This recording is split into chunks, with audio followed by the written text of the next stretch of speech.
Bismillahirrahmanirrahim. Assalamualaikum warahmatullahi wabarakatuh. Alhamdulillahilladzi hadana lil Islam wa manna alaina bih wa akhrajana fi khairi ummatin fanas'aluhu at-taufiqa lima yuhibbu wa yarda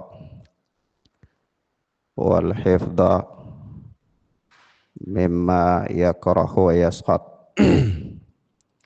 Fanusalli wa nusallimu ala habibina wa sayyidina Muhammad ibn Abdullah wa ala alihi wa ashabihi wa man sara ala nahjihi ila yaumil qiyamah. Amma ba'd.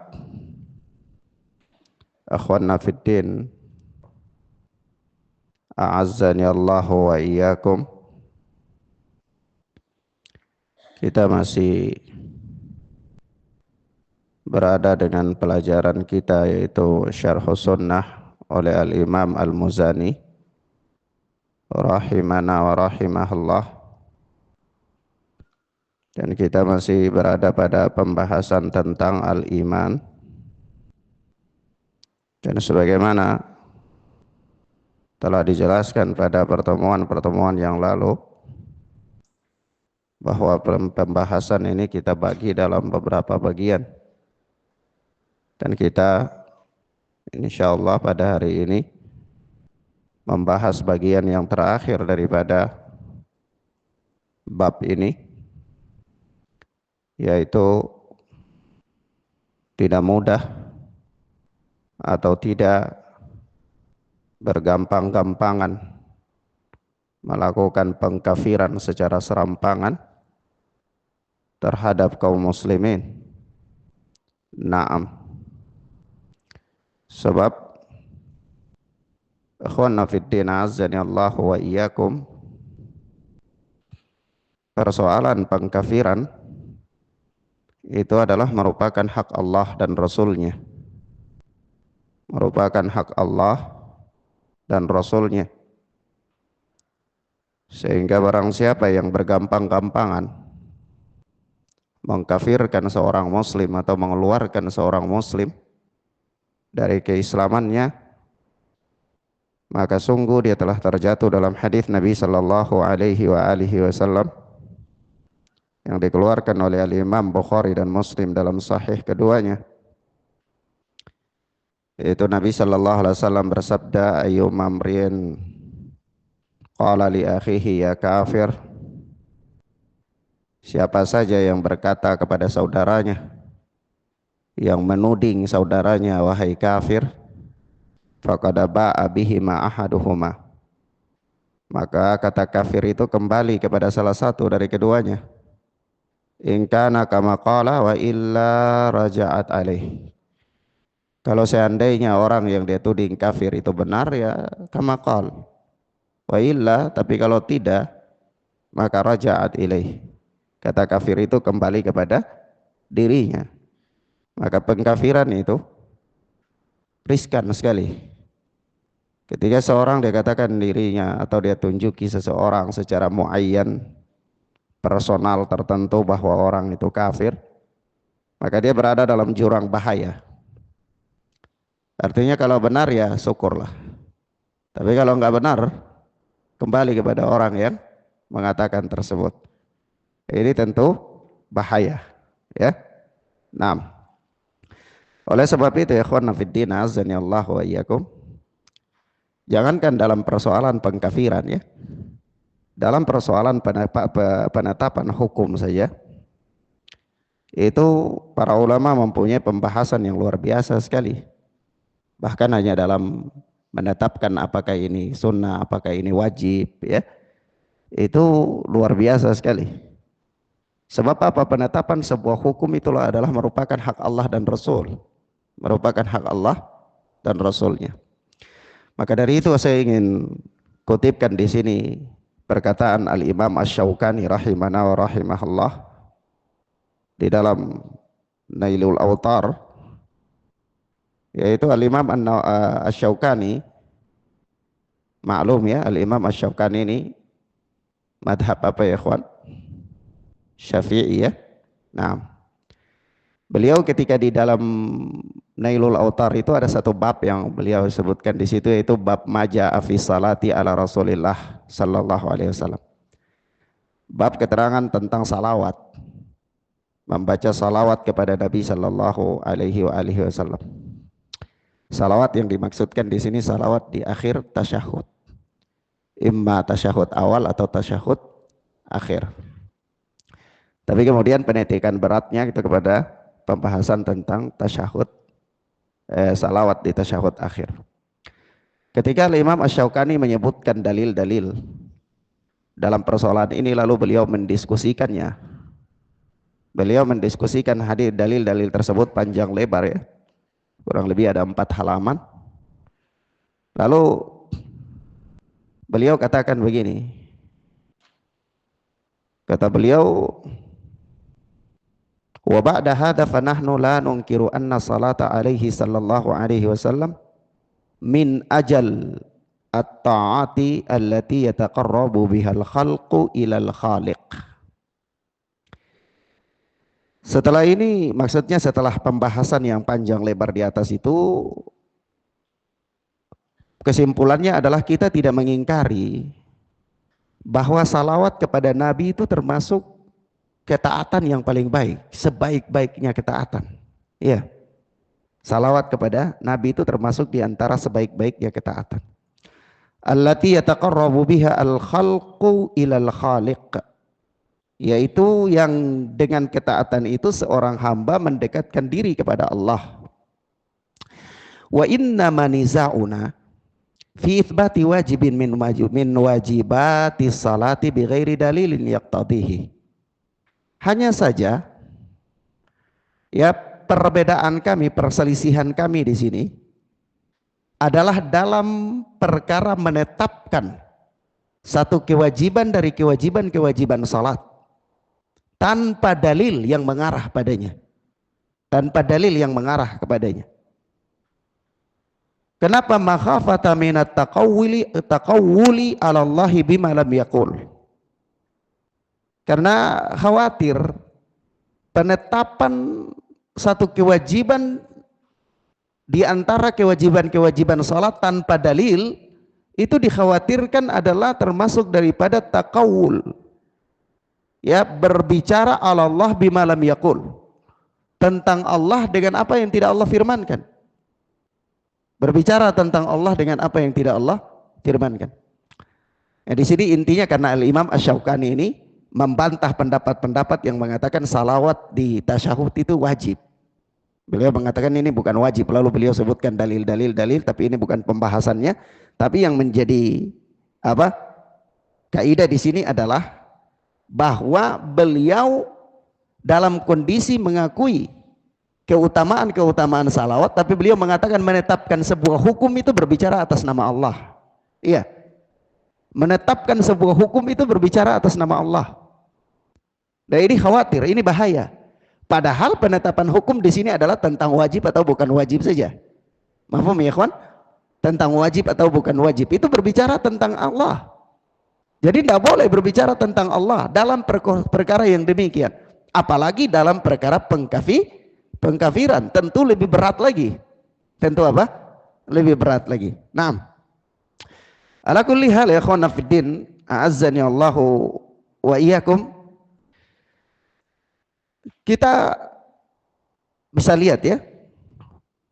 Sebab apa? Sebab tidak semua orang yang melakukan perbuatan kekafiran atau mengucapkan ucapan kekafiran atau yang ada indikasinya kepada kekafiran itu kemudian serta-merta dia dikafirkan dengan munculnya dari dirinya perbuatan tersebut atau keluarnya dari lisannya ucapan tersebut.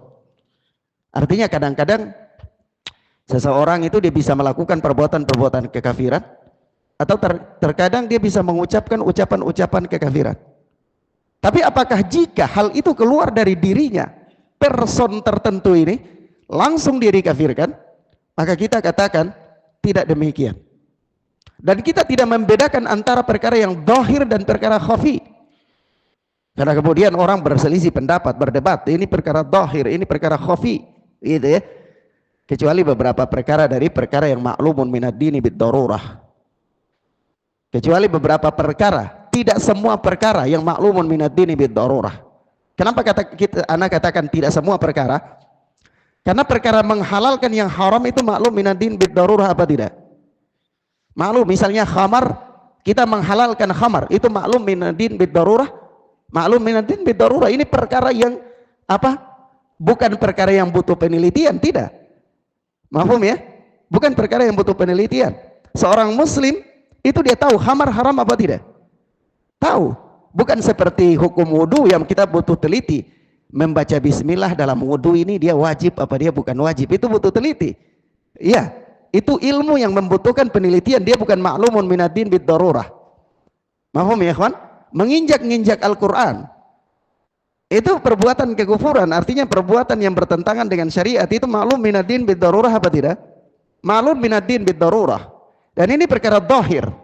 Tapi anak katakan di sini perlu digarisbawahi bahwa tidak setiap perkara yang masuk dalam konteks maklum minad dini bid darurah itu langsung bisa terjatuh hukum vonis.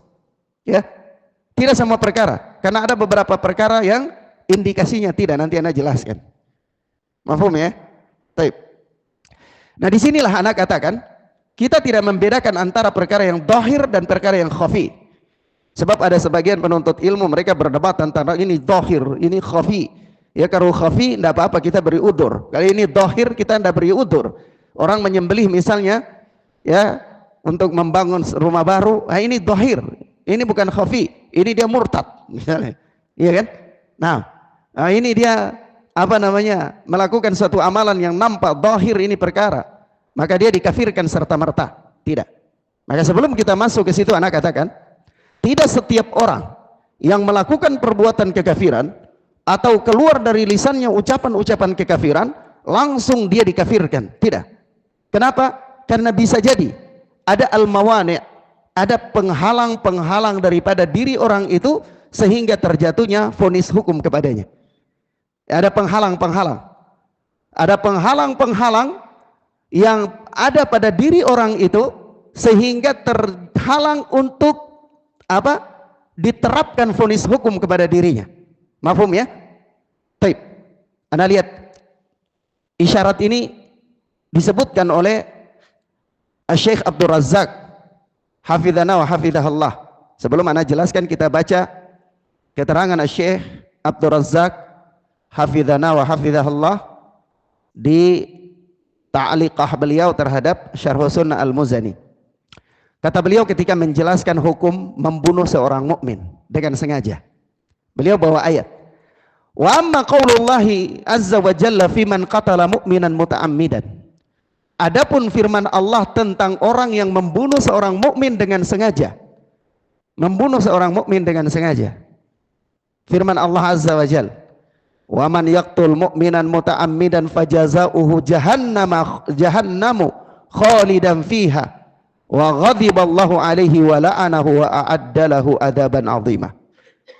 Perhatikan, wa man yaqtul mu'minan muta'ammidan, barang siapa yang membunuh seorang mukmin dengan sengaja, fajazauhu jahannamu khalidan fiha, maka balasannya adalah jahannam, dia kekal di dalamnya. Murtad enggak? Murtad enggak? Indikasi ayat itu mengatakan murtad enggak? Indikasinya murtad. Sebab apa? Dari mana kita katakan indikasinya murtad? Khalidan fiha. Seandainya tidak murtad, tidak kekal di neraka. Karena kita telah paham bahwa seorang mukmin yang tidak keluar dari Islam, seandainya dia masuk neraka, maka dia tidak kekal di neraka. Ya. Tapi indikasi ayat mengatakan apa? Khalidan fiha. Dia kekal di dalamnya. Berarti indikasinya dia murtad. Tetapi kemudian apa? Wa la'anahu wa a'adda lahu adaban 'azima, dan Allah melaknat dia dan menyediakan bagi dia adab yang pedih. Kata beliau, kata Syekh Abdul Razak, la yadullu ala jawazi ta'yini ahadin minal muslimina bi annahu finnar li'anna al-abda qad yaqumu bihi mani'un yamna'u hadzal wa'id. Ayat ini tidak menunjukkan bahwa bolehnya mengkafirkan personal orang dari kalangan kaum muslimin. Ayat ini tidak menunjukkan bahwa bolehnya mengkafirkan personal orang dari kalangan kaum muslimin. Kenapa? Dengan neraka. Li'annal abda qad yaqumu bihi mani' yamna'u hadzal wa'id. Karena kadang-kadang seseorang itu ada pada dirinya penghalang yang menghalangi dia dari terlaksananya ancaman hukum ini. Paham ya? Berarti yang menjadi istidlal di sini anak ingin katakan, bukan membahas hukumnya, tapi anak ingin katakan bahwa yang diisyaratkan oleh Syekh Abdul Razak itu bahwa dalam memvonis hukum itu ada al-mawani apa tidak? Ada al-mawani, ada penghalang, ada udur yang bisa menghalangi seseorang dari terjatuhnya hukum. Paham ya ikhwan?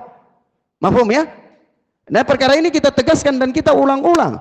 Karena di zaman ini ada sebahagian manusia yang mereka katakan katanya tidak ada udur, bahkan tidak ada udur bil jahal, tidak ada udur dengan kejahilan. Lalu mereka mengkafirkan kaum muslimin secara serampangan.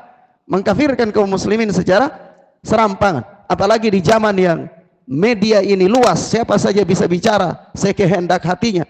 Ya, siapa bisa ngarang-ngarang cerita, bisa menukil-nukil ucapan para ulama yang dia sendiri tidak punya kitab tentangnya, hanya sekedar kila wakala, atau baca sepenggal kalimat-kalimat dari internet tanpa ada bimbingan pemahaman yang benar.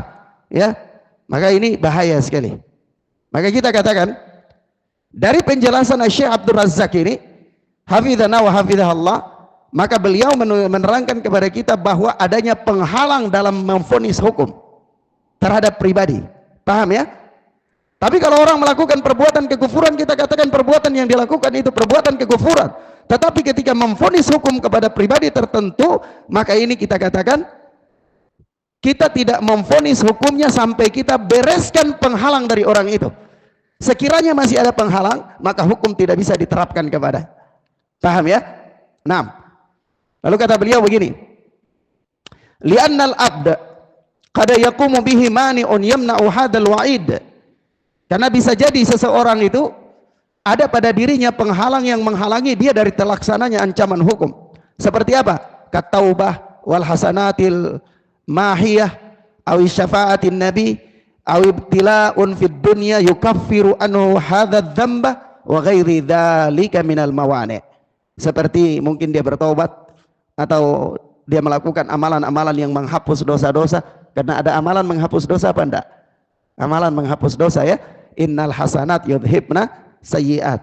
Sesungguhnya kebaikan-kebaikan itu menghapus kejelekan-kejelekan. Meskipun nanti para ulama berbeda pendapat, panjang itu perbedaan di sini tajam sekali. Apakah amalan yang menghapus dosa itu khusus dosa kecil saja atau ada dosa besar yang juga terkadang dihapus dengan amalan? Itu perbedaannya tajam. Meskipun kebanyakan ulama mengatakan yang dihapus itu hanya dosa-dosa kecil saja. Tapi ada sebagian yang mengatakan dosa-dosa besar juga. Sebagian dosa-dosa besar juga dihapus dengan amalan.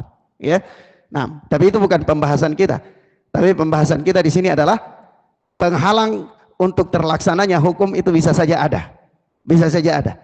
Seperti seorang itu dia bertaubat atau dia lakukan amalan-amalan yang menghapus dosanya, atau juga bisa jadi karena dia mendapatkan syafaat Nabi ya di hari kiamat kelak, atau dia diuji di dunia dengan ujian-ujian yang menggugurkan dosa-dosanya, atau juga bisa jadi ada penghalang-penghalang yang lain. Sisi pendalilannya kata beliau wa ghairi dzalika minal mawani', ya, dan penghalang-penghalang yang lain. Berarti Syekh Abdul Razak ya memberikan asumsi kepada kita bahwa vonis hukum itu tidak bisa serta-merta langsung secara serampangan, sebab bisa jadi ada penghalang-penghalang yang menghalangi seseorang dari jatuhnya vonis hukum. Mafhum ya ikhwan? Baik. Kemudian kita lihat di antara penghalang-penghalang itu, apa penghalang-penghalangnya? Ma'ruf. Ma'ruf. Kalau sebab itu kalau antum sudah pernah belajar Nawaqidul Islam? Ya, kalau kita belajar Nawaqidul Islam, saya pernah duduk di majelisnya beberapa para masyayikh yang membahas tentang Nawaqidul Islam. Itu sebelum membahas Nawaqidul Islam itu ada mukaddimah. Ya, mukaddimah yang menerangkan kepada kita kapan vonis hukum itu boleh dijatuhkan. Sebab kalau tidak bahaya. Sebab kalau orang masuk dalam pembahasan nawaqidul Islam tanpa memberikan mukaddimah tentang bagaimana dawabit untuk menjatuhkan vonis hukum, itu dia bisa kafirkan semua orang secara serampangan. Iya, bisa kafirkan orang secara serampangan. Maka kita katakan di antara penghalang-penghalang itu, yang pertama bisa jadi seseorang itu tidak tahu. Dia lakukan sesuatu karena dia tidak tahu, al-jahal, kebodohan. Nah Ustaz, kebodohan ini perkara yang diperdebatkan oleh para ulama, jadi udzur dan tidak jadi udzur, iya kan? Nah, ala kulli hal nanti kita katakan di antara penghalang itu salah satunya adalah al-jahal, kebodohan. Kebodohan itu jadi udzur. Jadi udzur dalam apa yang Anda yakini dari pembahasan para ulama. Meskipun tidak secara mutlak ya. Tidak secara mutlak. Karena terkadang ada kebodohan yang tidak menjadi udzur. Ada kebodohan yang tidak menjadi udzur. Misalnya apa kebodohan yang tidak menjadi udzur? Apabila kebodohan itu datang dari dirinya sendiri. Artinya orang sudah sampaikan dalil, dia sudah paham tapi dia tidak mau. Atau ketika disampaikan kepadanya keterangan-keterangan diabaikan, ya tidak mau dia. Maka ini kebodohan berasal dari dirinya sendiri. Dia sengaja tidak mau peduli terhadap syariat. Maka kebodohan yang demikian ini tidak jadi udzur. Paham ya, kawan? Tapi kebodohan yang kita maksudkan jadi udzur di sini adalah orang ini benar-benar belum paham. Orang ini benar-benar belum paham. Hatta dalam perkara-perkara yang dohir mungkin. Hatta perkara-perkara yang dohir. Nah, dalam perkara yang mungkin orang bisa katakan maklum minad din bid darurih. Seperti apa? Seperti tersebut di dalam Sahih Muslim ya. Tersebut di dalam Sahih Muslim bahwa dari hadis Abu Hurairah radhiyallahu taala anhu, dia berkata, "Utiyan Nabi sallallahu alaihi wasallam bi rajulin qad syaribal khamra. Faqala adribuhu." Qala Abu Hurairah, "Faminna ad-daribu bi yadihi wa minna ad-daribu bi na'lihi wa minna ad-daribu bi thawbihi." Falamma insarafa qala ba'dul qaum, "Ahzaqallah." Qala Rasulullah sallallahu alaihi wasallam, "La yaqulu hakadha, la tu'inu alaihi syaitan." Yani di Abu Hurairah mengatakan bahwa suatu ketika didatangkan kepada Nabi seorang lelaki yang minum khamar. Maka Nabi mengatakan, "Idribuhu." Ya, pukullah dia, ya, ini sebagai hukuman ya atas peminum khamar. Kemudian kata Abu Hurairah, "Faminna ad-daribu bi yadihi." Di antara kami ada orang yang memukulnya dengan tangan, "Wa minna ad-daribu bi na'lihi." Ada yang memukulnya dengan sandal, "Wa minna ad-daribu bi thawbihi." Ada yang memukulnya dengan pakaian, dengan baju. Falamma insarafa qala ba'dul qaum. Tatkala sudah selesai dari situ, maka sebahagian orang yang ada di situ berkata, "Ahzaqallah." Semoga Allah menghinakan engkau. Ini doa keburukan ya. Semoga Allah menghinakan engkau. Faqala Rasulullah sallallahu alaihi wasallam, "La taqulu hakadha." Maka Nabi sallallahu alaihi wasallam mengatakan, jangan kalian katakan demikian. "La tu'inu alaihi syaitan." Jangan kalian membantu syaitan dalam hal yang demikian ini. Mafhum ya? Baik. Maka di sini ikhwan fillah azani Allah wa iyyakum, Al-Imam An-Nawawi ketika menjelaskan hadis ini di dalam syarah Sahih Muslim, itu beliau berkata, "Fihi annal ma'asi la tukhriju ashabaha minal iman." Di dalam hadis ini ada dalil bahwa orang yang melakukan perbuatan kemaksiatan itu tidak mengeluarkan dia dari Islam. Wala yukaffaruna biha, dan mereka tidak dikafirkan. Mereka tidak dikafirkan dengan perbuatan melakukan kemaksiatan tersebut. Atau la yukaffiruna biha, mereka tidak mengkafirkan, juga bisa mengkafirkan orang yang melakukan perbuatan kufur kemaksiatan tersebut terkait dengan minum khamar itu. Wa anna man uqima alaihil had la yu'ayyaru bidzalik. Adapun orang yang sudah ditegakkan hukum had kepadanya, maka dia tidak boleh tidak boleh dilaknat ya. Taib. Tidak boleh dihina. Di situ kemudian ada satu hadis yang menjadi syahid di sini. Ya, setelah Al-Imam Muslim menyebutkan hadis ini, di bawahnya setelah itu beliau menyebutkan hadis yang menjadi syahid bagi kita yang mengatakan al-jahal itu udzur. Hadisnya hadis apa? Hadis Anas bin Malik radhiyallahu taala anhu. Yaitu dia berkata bahwa anna rajulan jaa ila Nabi sallallahu alaihi wasallam bi rawiyati khamrin yuhdiha lahu. Bahwa suatu ketika ada seseorang datang kepada Nabi sallallahu alaihi wasallam dengan satu apa? Satu bejana, satu apa ya? Satu wadah khamar, yahdiha lahu. Dia berikan hadiah kepada Nabi. Dia datang bawa satu wadah khamar lalu dihadiahkan khamar itu kepada Nabi. Apa kata Nabi? Faqala Nabi sallallahu alaihi wasallam amma alimta annaha qad hurrimat. Apakah engkau tahu bahwa khamar ini telah diharamkan? Qala la, dia berkata tidak. Orang ini jahal apa tidak? Jahal. Fasarrahu rajulun faqala Rasulullah sallallahu alaihi wasallam bima sarrartah. Lalu setelah dia katakan begitu, ada satu orang, dia ada temannya di sebelahnya itu ngomong bisik-bisik ke dia. Lalu Nabi katakan, kau bisik-bisik apa ke temanmu itu? Ya, maka dia katakan, orang ini dia katakan bahwa amartuhu an yabi'aha. Ya, aku suruh dia jual khamar itu. Karena kasih hadiah ke Nabi, Nabi katakan, kau tahu khamar ini haram? Dia katakan, dah, saya tidak tahu. Lalu temannya bisik, jual aja, ndak usah kasih ke Nabi, ya, nah, gitu. Maka ketika dia suruh jual, maka apa kata Nabi sallallahu alaihi wasallam? Innalladzi harrama syurbahu harrama bai'ahu. Sesungguhnya Allah yang telah mengharamkan minum khamar itu, Allah mengharamkan harganya juga, ya, mengharamkan harganya juga. Maka kata Anas bin Malik, fafatahar rawiyata hatta ahraqaha. Lalu orang itu dia buka penutup apa wadah itu, lalu dia tumpahkan khamar itu. Sisi pendalilannya di sini, di zaman Nabi sallallahu alaihi wasallam ketika itu tetap turunnya ayat tentang pengharaman khamar, itu ilmu menyebar enggak di kalangan para sahabat? Menyebar tidak? Apa mereka tahu pengharaman khamar lalu mereka diam-diam sendiri satu-satu aja, tidak boleh sampaikan, ini rahasia begitu? Nah, pasti ilmu menyebar ya. Para sahabat tahu secara umum bahwa khamar itu haram. Turunnya ayat bahkan, ya, berulang-ulang turunnya ayat itu. Nah, mafhum ya ikhwan? Tapi ada di antara sahabat yang terhalang dari memahami ilmu itu apa tidak? Berarti pengharaman khamar ketika itu termasuk perkara yang dohir apa tidak? Dohir. Tetapi terkadang perkara yang dohir itu pada orang tertentu dia jadi khafi, dia jadi perkara yang samar. Mafhum ya ikhwan?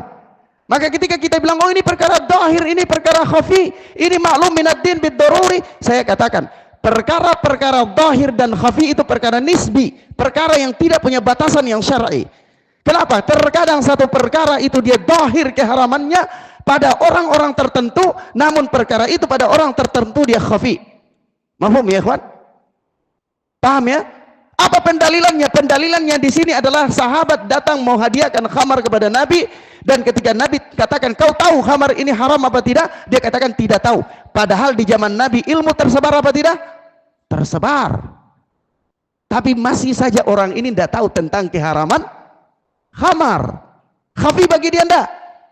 Maka kita katakan perkara dohir dan perkara khafi itu perkara yang nisbi, tidak punya batasan syar'i. Terkadang pada sekelompok manusia dia dohir, tapi pada kelompok yang lain dia khafi. Ini pertama. Yang kedua, terkadang pada satu daerah dia dohir, tapi pada daerah yang lain dia khafi. Mafhum ya ikhwan? Paham ya? Anda beri contoh. Pengharaman makan babi itu dohir tidak di kalangan kaum muslimin. Tapi saya pernah di wilayah Papua, itu orang-orang sudah muslim tapi masih pakai minyak babi untuk tidur, karena supaya tidak dingin. Dan mereka dalam posisi tidak tahu kalau perkara ini haram. Khafi bagi mereka tidak? Khafi bagi mereka. Maka kita katakan sekali lagi ya ikhwan, ya ini supaya jangan tergesa-gesa untuk memvonis kafir secara serampangan sebelum tegaknya hujah. Meskipun perkara itu kita katakan ini perkara dohir Ustadz, naam, iya itu perkara dohir, tapi dohir dan khafi itu nisbi, tidak punya batasan.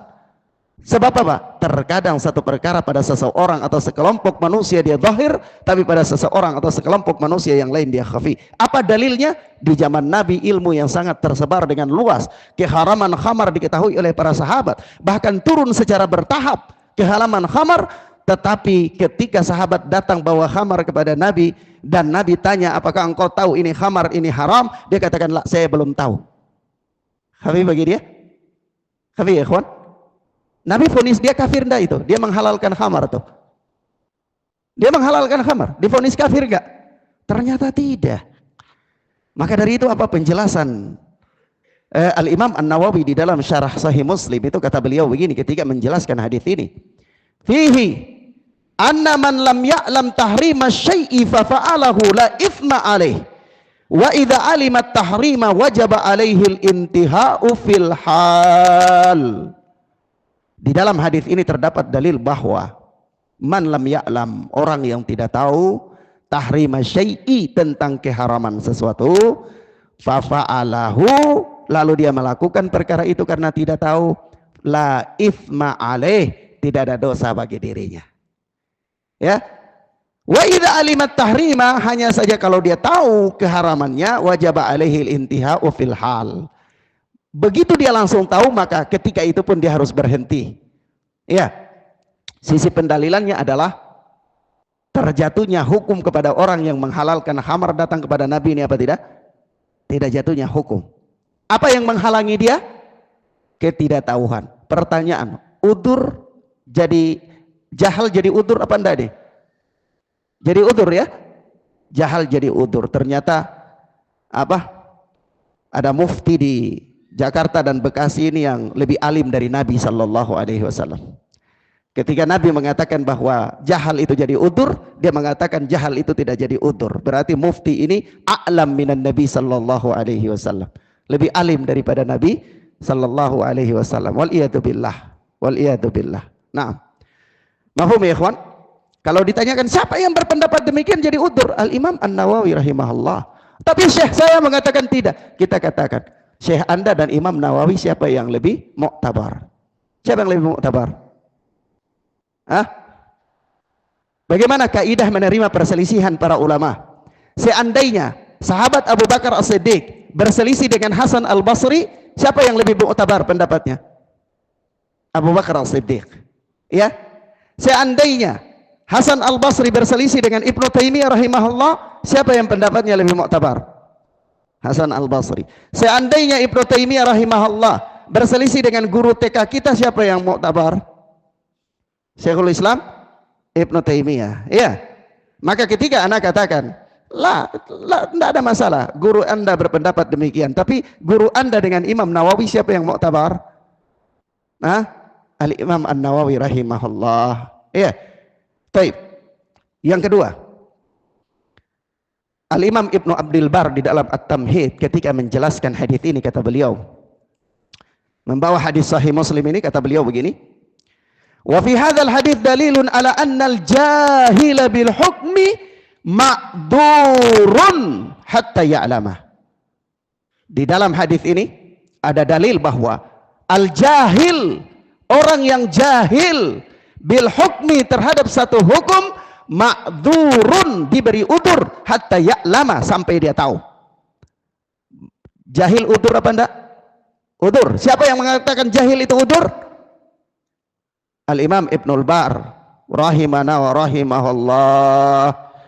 Al-Imam Ibnul Bar itu bukan murid kita ya, bukan murid kita ya. Naam. Wa annal hujjata la talzamu illa ba'dal bayan. Di sini ada satu kaidah lagi, perhatikan. Al-Imam Ibnu Abdul Bar mengatakan begini, bahwa wa annal hujjata la talzamu illa ba'dal bayan, bahwa hujjah itu tidak mengikat kecuali setelah adanya penjelasan. Kecuali setelah adanya penjelasan. Nah, mafhum ya? Paham ya ikhwan? Baik, sebab itu nanti ada sahabat yang dia minum khamar di zaman Umar bin Khattab itu di Syam. Dia minum khamar di Syam. Lalu Umar bin Khattab datangkan dia. Umar bin Khattab musyawarah dengan sahabat dulu untuk menjelaskan kepada dia, ini khamar ini bagaimana ini orang. Tanya dia. Setelah selesai musyawarah dengan Dewan Syuro, panggil ini sahabat, tanya dia, apa? Kenapa engkau menghalalkan khamar? Kenapa engkau minum khamar? Ya dia jelaskan bahwa ini Allah mengatakan dalam ayat surat Al-Maidah itu begini. Jadi khamar itu tidak apa-apa, orang minum khamar asal masih beriman dan masih melakukan amal saleh. Maka Umar bin Khattab mengatakan, ini berarti dia menghalalkan khamar apa tidak? Dibunuh sama Umar bin Khattab apa tidak? Tidak. Kenapa? Umar bin Khattab tahu, oh ini punya takwil, belum ada penjelasan. Maka Umar bin Khattab memberikan penjelasan kepada dia tentang apa pemahaman yang benar terhadap ayat tersebut. Iya, mafhum ya? Maka Al-Imam Ibnu Abdul Bar mengatakan kepada kita dalam At-Tamhid, wa fi hadzal hadits dalilun annal jahil bil hukmi ma'dzurun hatta ya'lama wa annal hujjata la talzamu illa ba'dal bayan. Di dalam hadis ini ada dalil bahwa jahil, orang yang tidak tahu terhadap satu hukum itu ma'dzur, ya, hatta ya'lam, sampai dia tahu. Wa annal hujjata la talzamu illa ba'dal bayan. Dan hujjah itu tidak mengikat sampai adanya penjelasan. Ya, sampai adanya penjelasan. Baik. Adapun Al-Qadi Iyad rahimana wa rahimahullah, beliau menjelaskan kepada kita di sini, kata beliau ketika menjelaskan hadis ini dan hadis-hadis yang semakna, Al-Qadi Iyad berkata, walam yu'akhidhuhu an-nabiy sallallahu alaihi wasallam li jahlihi bit tahrim wa inna ma a'lamahu wa amarahu bi iraqatiha. Ya, bahwa Nabi sallallahu alaihi wasallam tidak menghukumi orang ini, tidak menghukum orang ini karena kebodohannya, ketidaktahuannya dia tentang keharaman khamar, wa inna ma a'lamahu wa amarahu bi iraqatiha. Dan yang dilakukan oleh Nabi adalah Nabi memerintahkan, mengajarkan dia bahwa khamar itu haram, wa amarahu bi iraqatiha, dan Nabi perintahkan dia supaya buang itu khamar. Tapi soal hukum, Nabi hukum apa enggak? Enggak, Nabi enggak hukum dia. Lam yu'akhidhuhun Nabi sallallahu alaihi wasallam. Nabi tidak menghukum dia. Apa sebab yang Nabi menyebabkan Nabi tidak menghukumi dia? Apa sebab? Sebabnya jelas, li jahlihi bit tahrim, karena dia tidak tahu tentang keharamannya. Berarti jahal jadi udzur apa tidak? Jahal jadi udzur, ya. Naam. Jahal jadi udzur. Naam. Demikian akhwana fiddin azani Allah wa iyyakum. Ada juga pendapat Syekhul Islam Ibnu Taimiyah, tetapi kita tidak baca pendapat Syekhul Islam Ibnu Taimiyah karena nanti kita dibilang fanatik kepada Ibnu Taimiyah atau Wahabi, ya. Maka kita baca saja pendapat ulama-ulama yang diterima oleh kawan maupun lawan, ya, yaitu Al-Imam An-Nawawi, Al-Imam Ibnu Abdul Bar, ya, dan seterusnya. Itu ulama yang diterima. Tidak mungkin orang tuduh Imam Nawawi Wahabi, tidak mungkin, ya. Tidak mungkin juga orang tuduh Ibnu Abdul Bar Wahabi, juga tidak mungkin. Kalau kita baca Ibnu Taimiyah nanti mereka bilang, oh itu Wahabi, walaupun Ibnu Taimiyah sudah jadi tulang belulang, Al-Imam Muhammad bin Abdul Wahhab belum lahir, tapi tetap aja dibilang Wahabi, ya. Nah, ini pertama, udzur pertama, tidak tahu, jahal. Udzur kedua tidak sengaja. Udzur kedua tidak sengaja. Kenapa bisa tidak sengaja? Ya tidak sengaja seperti ada orang ketika Nabi sebutkan kisah, ada sahabat yang ada orang yang dia bersafar lalu bawa makanan di atas untanya, ya, begitu dia istirahat di tengah-tengah padang pasir, untanya hilang dengan bekal-bekalnya semua. Akhirnya dia kecewa, putus asa. Di tengah padang pasir tidak ada makanan sama sekali, kendaraan pun hilang. Akhirnya putus asa. Akhirnya dalam kondisi putus asa dia tidur, dia bangun, tiba-tiba unta itu ada lagi lengkap dengan makanannya. Saking gembiranya sampai dia katakan Allahumma anta abdi wa ana rabbuk. Ya Allah, engkau hambaku dan saya Tuhanmu. Kalimat kufur apa enggak? Kalimat kufur. Tapi Nabi mengatakan orang ini murtad apa enggak? Enggak. Kenapa? Enggak sengaja. Dia katakan Allahumma anta abdi wa ana rabbuk, ya Allah engkau hambaku dan saya Tuhanmu. Kalimat kekufuran, tapi tidak terkena hukum. Kenapa? Karena tidak sengaja. Ya. Jadi penghalang apa tidak? Penghalang tegaknya hukum. Yang berikut udzur yang berikut terpaksa. Terpaksa jelas, ya.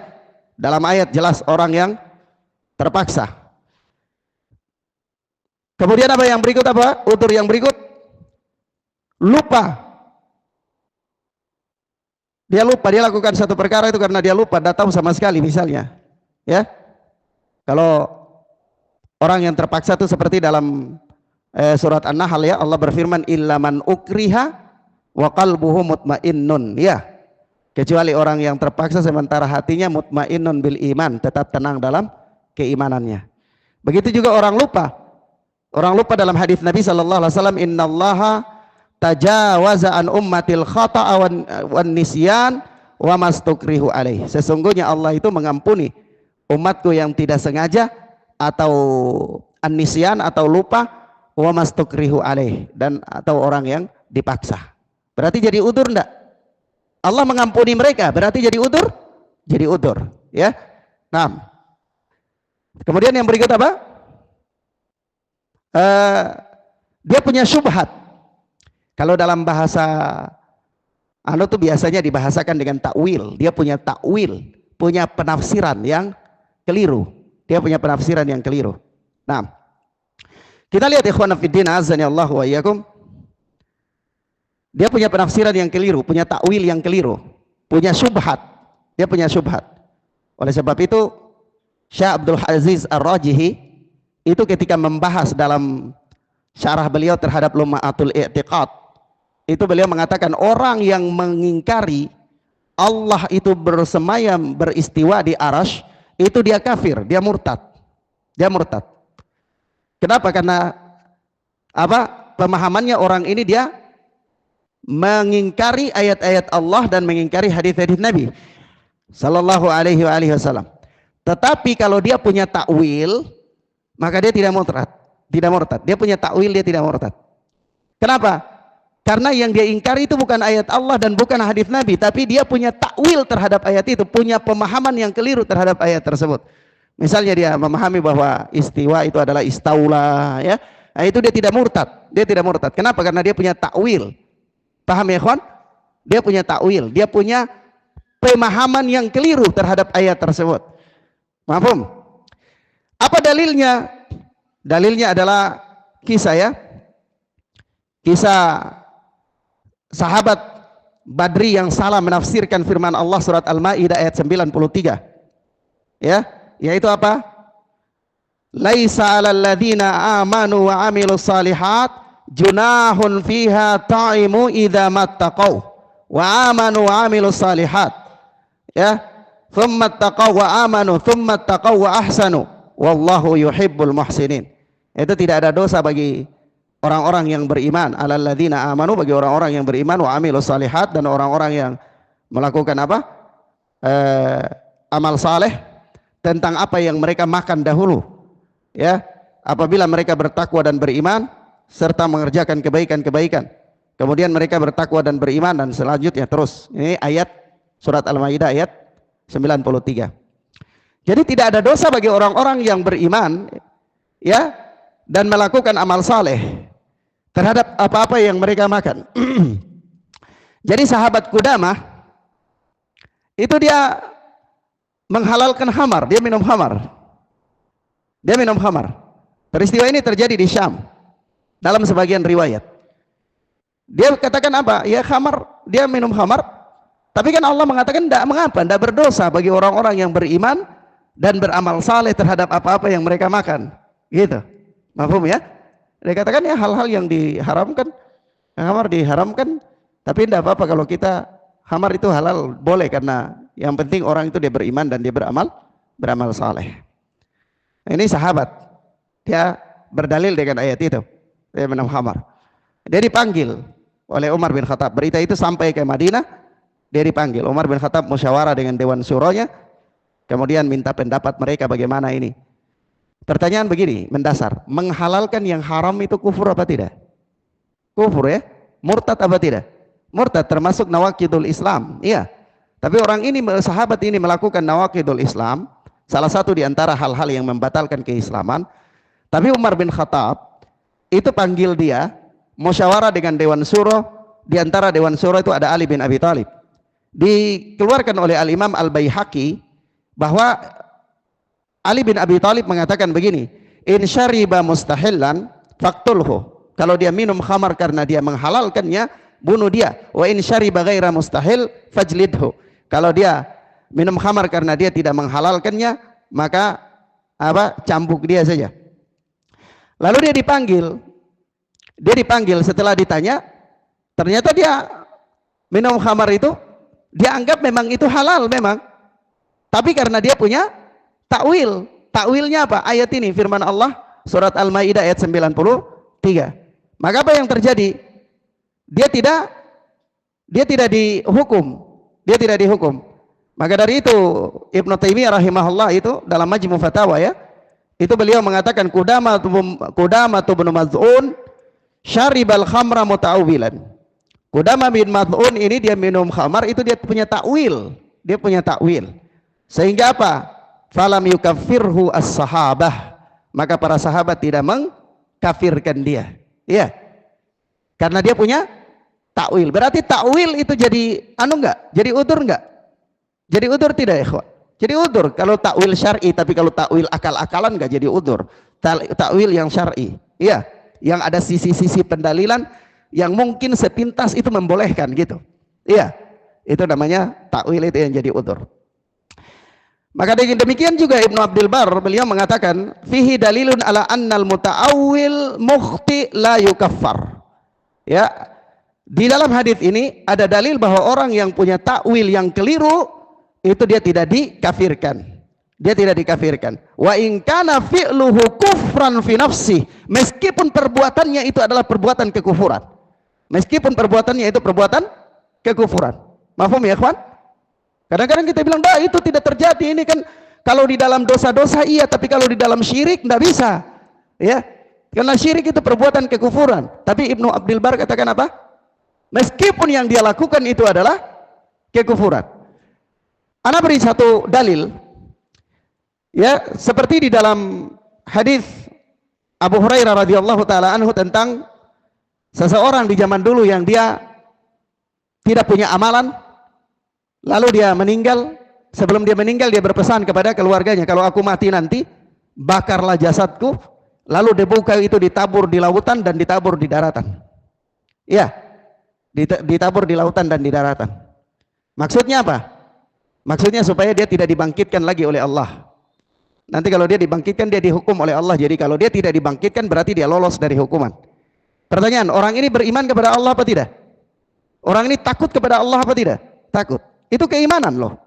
Tapi dia dalam sisi lain dia berkeyakinan dengan keyakinan kufur. Apa keyakinan kufurnya?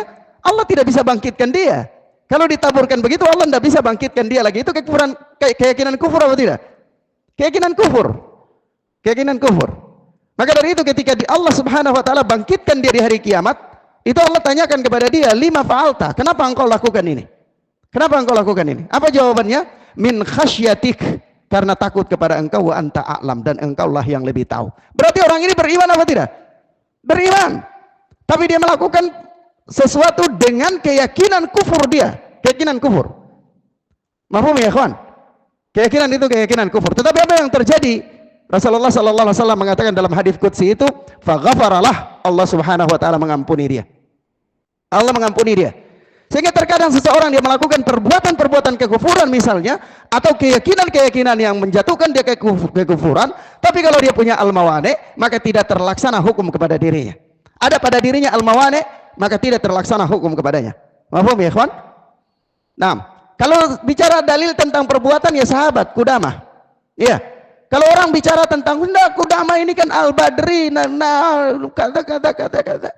Ya, kita katakan na'am ya Al-Badri. Tetapi Ali bin Abi Thalib ketika menyebutkan hukuman bagi dia, Ali bin Abi Thalib tidak mempertimbangkan dia Badri atau tidak. Ali bin Abi Thalib mengatakan kalau dihalalkan bunuh. Mafhum ya, ikhwan? Apakah Ali bin Abi Thalib bilang kalau dihalalkan jangan karena dia Badri, seorang ahli Badar, dimaafkan oleh Allah, ya kan? Mafhum? Tapi Ali bin Abi Thalib bilang kalau dihalalkan bunuh. Al-Badrinya dia dipertimbangkan bagi Ali bin Abi Thalib atau tidak dalam ini, dalam penetapan hukum? Tidak. Mafhum ya, ikhwan? Nah, itu sisi pendalilan. Kalau dikatakan di mana Ali bin Abi Thalib katakan begitu, kita tidak dapatkan riwayatnya dalam Sahih Bukhari atau Muslim. Kita katakan disebutkan oleh Al-Imam Al-Baihaqi rahimahullah.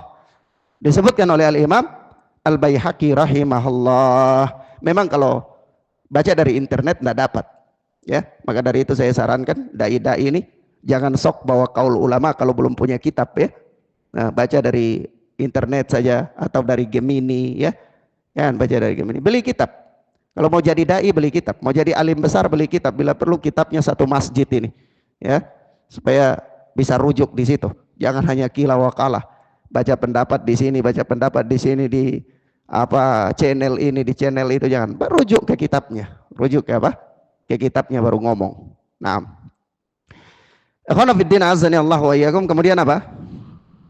Disitulah berapa penghalang yang kita sebutkan tadi? Ada 5 penghalang ya. Dan subhanallah, kita tutup kajian ini dengan kita katakan, itulah kasih sayangnya Ahlus Sunnati wal Jamaah. Ya, kasih sayangnya Ahlus Sunnati wal Jamaah itu tidak mengkafir-kafirkan orang secara serampangan. Kalau Ahlus Sunnah bicara tentang perbuatan-perbuatan kafir, ya kita bicara tentang perbuatan kafir. Sama dengan kita bicara tentang minum khamar, sama dengan kita bicara tentang perbuatan bid'ah. Tapi kalau pelaku-pelakunya, maka Ahlus Sunnati wal Jamaah mempunyai kasih sayang kepada mereka. Sebelum menerapkan hukum kepada mereka, itu ada tahapan-tahapan yang harus kita lalui. Jadi bukan berarti kita bicara bid'ah lalu kita vonis orang ini kekal di neraka, tidak.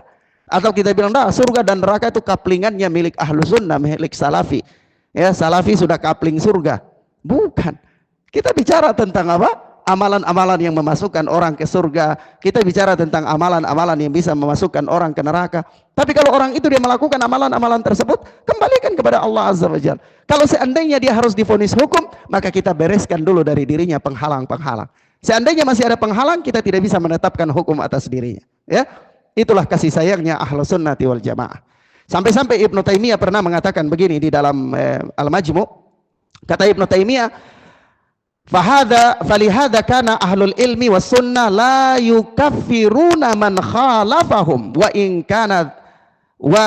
kana dalikal mukhalif yukaffiruhum li'annal kufra hukmun syar'i falaysa lil insani ayu aqiba bimithlih. Yaitu apa?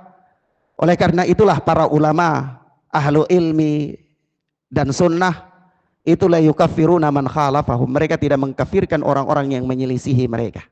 Ya, tidak mengkafirkan orang-orang yang menyelisihi mereka. Wa in kana dzalikal mukhalifu yukaffiruhum, meskipun orang-orang yang bertentangan dengan mereka itu mengkafirkan mereka. Orang-orang yang menentang Ibnu Taimiyah secara keras itu banyak di antara mereka yang mengkafirkan Ibnu Taimiyah. Banyak sekali. Ya. Nah, begitu pula orang-orang yang bertentangan dengan dakwah hak, banyak mereka mengkafirkan orang-orang yang berdakwah di atas al-haq. Tapi apakah kita membalas mengkafirkan mereka? Tidak. Kita tidak kafirkan mereka. Ya. Oleh karena itu, ahlul ilmi, ahlus sunnati wal jamaah tidak mengkafirkan orang-orang yang menyelisihi mereka, meskipun orang-orang itu mengkafirkan kita. Ya, li'annal kufra hukmun syar'i falaysa lil insan an yu'aqiba bimithlih.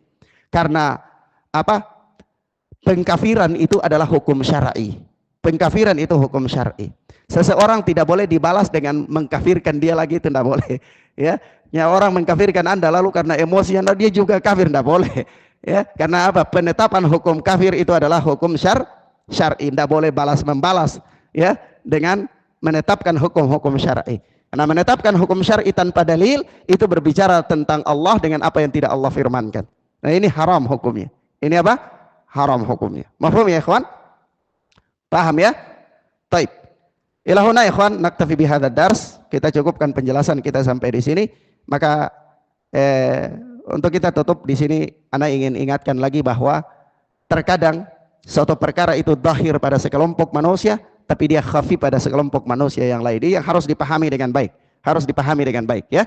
Nah, begitu pula terkadang dia khafi pada satu zaman atau pada satu tempat, tapi dia zahir pada tempat yang lain. Itu bisa jadi ya. Nah, mafhum ya? Harus dipahami perkara ini dengan baik. Wallahu taala a'lam bissawab.